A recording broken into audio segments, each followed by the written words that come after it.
আসসালামু আলাইকুম প্রিয় দর্শক, আপনাদের স্বাগত জানাচ্ছি। আমি এআই ভাইস। একটি সংক্ষিপ্ত বিশেষ প্রতিবেদন নিয়ে হাজির হয়েছি।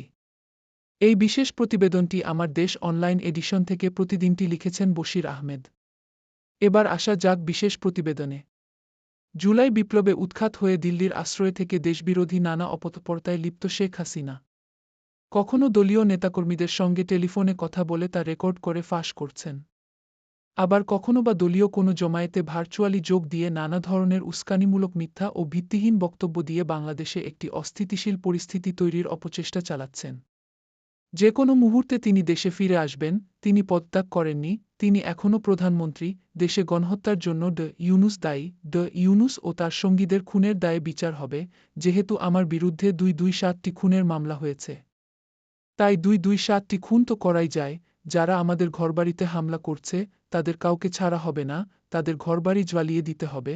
বাংলাদেশের সংখ্যালঘুদের হত্যা করছে ইউনূস সরকার। এ ধরনের উস্কানিমূলক বক্তব্য ও বিবৃতি দিয়েই চলেছেন শেখ হাসিনা। সর্বশেষ, শেখ হাসিনা সেনাবাহিনীতে উত্তেজনা সৃষ্টির অপচেষ্টা চালিয়ে বলেছেন, ইউনূস সরকারের কারণে ভবিষ্যতে শান্তি মিশনে যেতে পারবে না সেনাবাহিনী।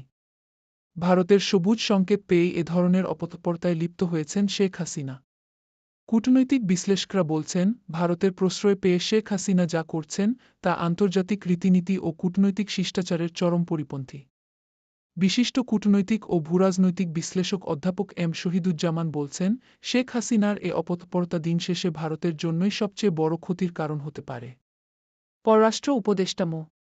তৌহিদ হোসেন এ প্রসঙ্গে বলেছেন, দিল্লিতে বসে শেখ হাসিনা যা করছেন তা দুই দেশের সম্পর্কের উপর নেতিবাচক প্রভাব ফেলছে।